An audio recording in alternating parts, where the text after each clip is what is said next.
Bueno, hay algunas similitudes y diferencias entre la función masa de probabilidad y la función densidad de probabilidad, en caso de que exista esta, que conviene señalar. Bueno, la primera acabo de mencionarla, ¿no? La función masa de probabilidad está siempre definida para toda variable aleatoria. Puede ser útil o no, pero está siempre definida. La función densidad de probabilidad no. Hay variables aleatorias para las cuales es imposible definir una función densidad de probabilidad y ya hemos hablado de eso. Pero supongamos que bueno, supongamos que tenemos una variable aleatoria x y que nos preguntamos por la probabilidad de que esa variable aleatoria x tome valores en un cierto intervalo y de la recta real. Bien, ¿cómo calculamos esta probabilidad en el caso que nuestra variable aleatoria x tenga una distribución discreta con función masa de probabilidad p? Si nuestra variable aleatoria x tiene una distribución discreta pura, y p es su función masa de probabilidad, sabemos entonces que esta probabilidad está dada de esta manera, por la suma de todos los valores que la función masa de probabilidad toma dentro del intervalo i. Acá lo que va a ocurrir es que esta suma necesariamente va a ser una suma con infinitos términos o a lo sumo una serie, digamos, con un número infinito de términos, pero siempre numerable, ¿no es cierto? ¿Por qué? Porque si mi distribución es discreta, el conjunto de puntos sobre la recta real en los cuales la masa de probabilidades es positiva, entonces ese conjunto o bien es finito o es infinito numerable. Entonces, esto es una suma finita o bien una serie. Si nuestra variable aleatoria x tiene una distribución continua con función densidad de probabilidad p, entonces esta probabilidad es la integral sobre el intervalo i de la densidad de probabilidad. En el caso discreto, podemos, digamos, ilustrar esta situación con este dibujo mediante lo que se llama un diagrama de bastones. Supongamos que este es el intervalo i, al cual estamos haciendo referencia acá, y que los puntos x1, x2, x3, x4 son los puntos donde la probabilidad es positiva y que caen dentro del intervalo i. Entonces, esta suma, que es esta probabilidad, va a ser la suma, digamos, de las longitudes de estos bastones, ¿no?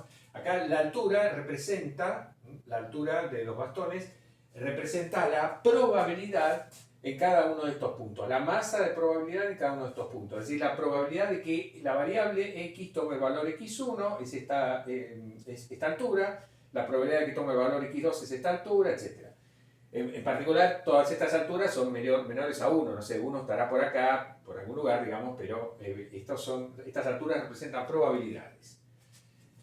Y en el caso de la distribución continua con densidad de probabilidad f, bueno, si esta es la gráfica de la función densidad de probabilidad, entonces, y si este es el intervalo i, que estamos considerando acá, entonces esta área, que representa el valor de esta integral definida, me está dando también el valor de esta probabilidad, de la probabilidad de que la variable aleatoria x tome valores dentro de ese intervalo.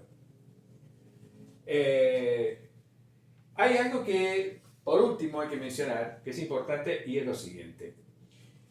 P de x representa una probabilidad. Para cada x real, P de x representa una probabilidad. La probabilidad de que la variable aleatoria tome exactamente el valor x. Por lo tanto, P de x es siempre un valor entre 0 y 1. En cambio, f de x no representa la probabilidad de nada. Representa la densidad de probabilidad en el punto x, pero no representa una probabilidad. De hecho, f puede tomar cualquier valor entre 0 y más infinito. Digamos, cualquier número real positivo puede ser el valor de f en un punto x de la densidad. F de x no es una probabilidad. Esto sí es una probabilidad. La integral es una probabilidad, pero f de x como tal no es una probabilidad. A ver, f de x por diferencial de x, bueno, esto sí es una probabilidad, ¿ok? Pero f de x no, es una densidad.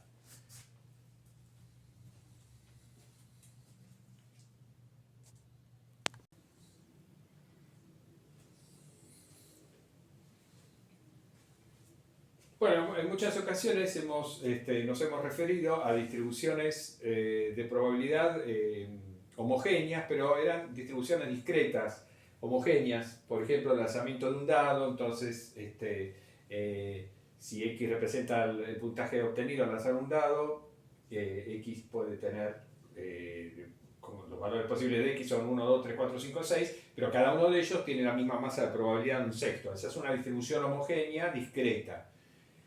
Podemos hablar también de una distribución continua y homogénea en un intervalo.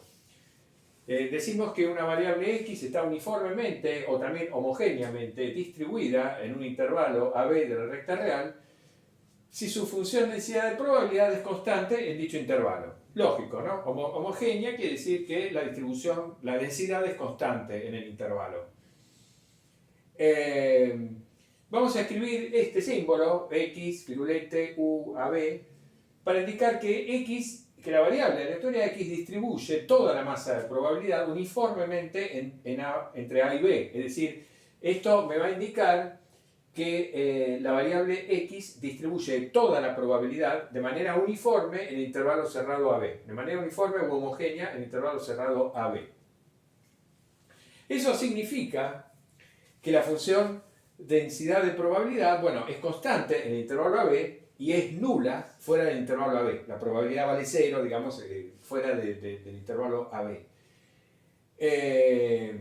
Por lo tanto, al ser constante la densidad de probabilidad del intervalo AB y además al ser nula fuera del intervalo AB, concluimos que la densidad de probabilidad tiene que ser 1 sobre B menos A dentro del intervalo AB y tiene que ser 0 fuera del intervalo AB.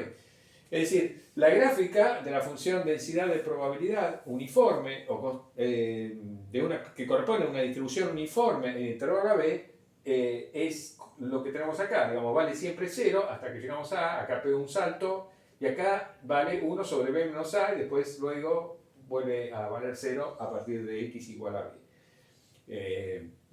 El área de este rectángulo es 1. Naturalmente, el área de este rectángulo tiene que valer 1 porque toda la masa de probabilidad está distribuida de manera uniforme entre A y B. Entonces, esta es la densidad de probabilidad que corresponde a esa distribución uniforme en el intervalo AB.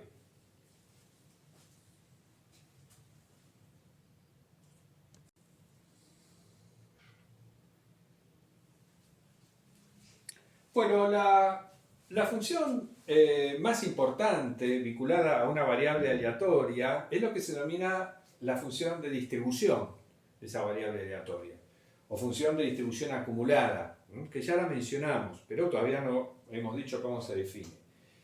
Esa función está definida para cualquier variable aleatoria y es muy importante porque el conocimiento de ella nos permite conocer la distribución exacta de probabilidad de la variable aleatoria a lo largo de toda la recta real. Esa función de distribución está definida, decíamos, para cualquier variable aleatoria, no solamente para las que tienen distribución discreta pura o distribución continua pura, digamos así. Pero antes de ver esa función tan importante, la función de distribución, vamos a hacer un alto, un paréntesis, y vamos a presentar dos distribuciones discretas muy importantes, que son la distribución binomial y la distribución de Pascal. Son dos distribuciones discretas. Ambas distribuciones están relacionadas o vinculadas a lo que se denomina un proceso de Bernoulli.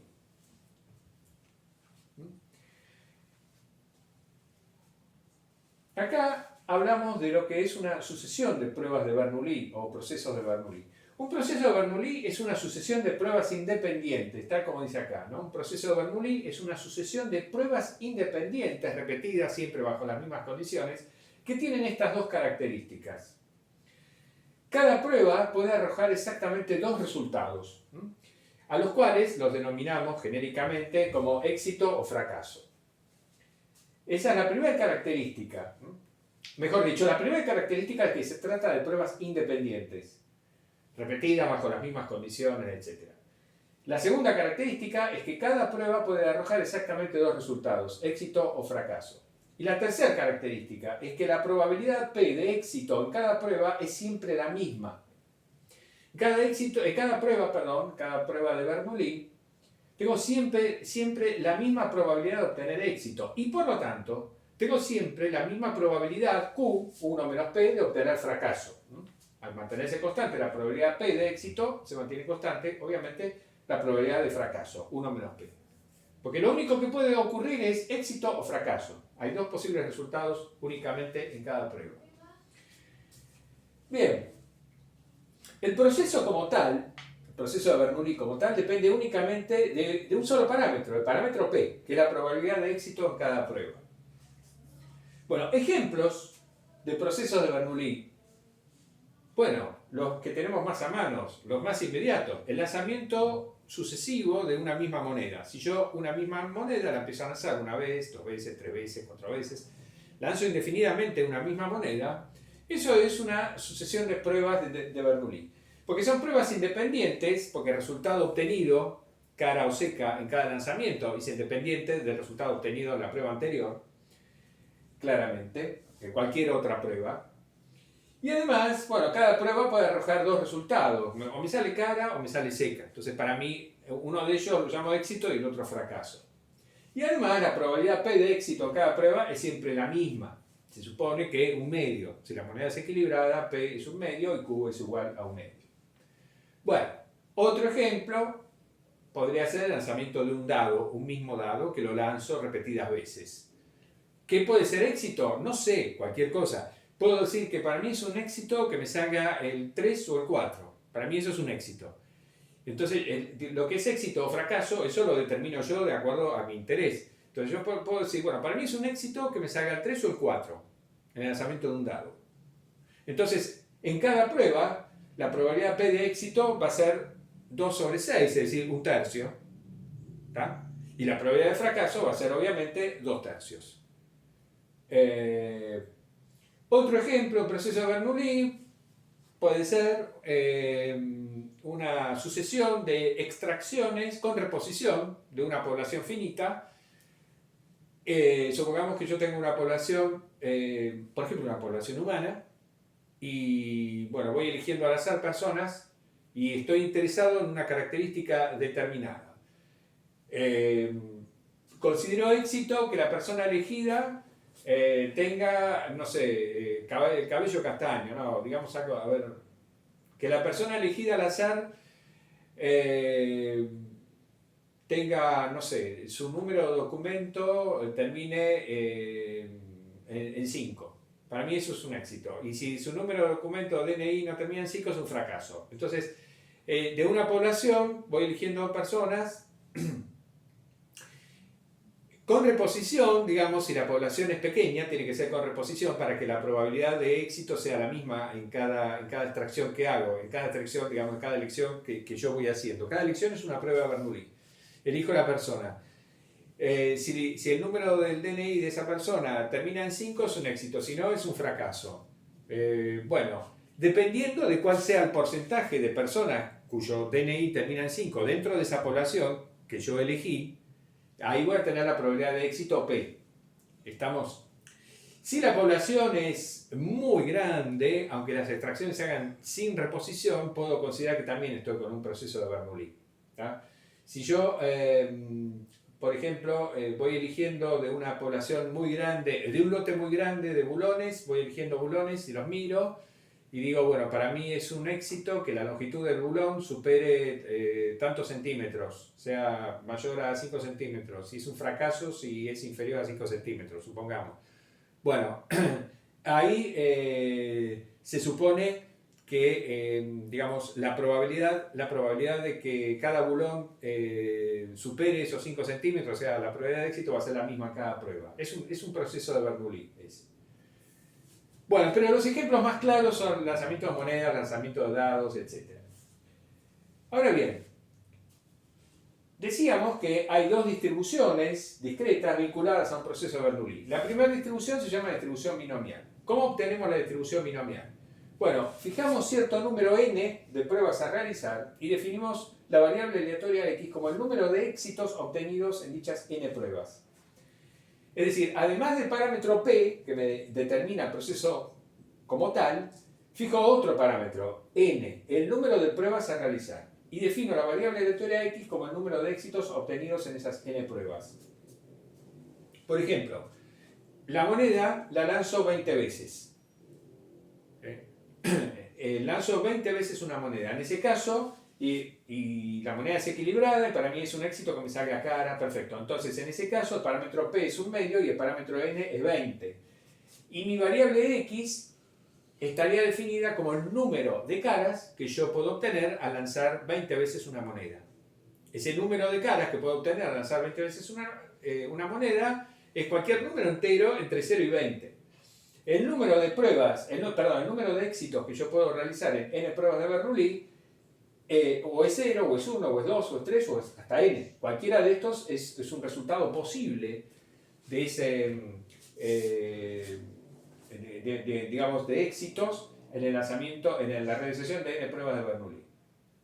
Entonces, mi variable aleatoria X, definida de esta manera, tiene este rango, y entonces, obviamente es una variable discreta.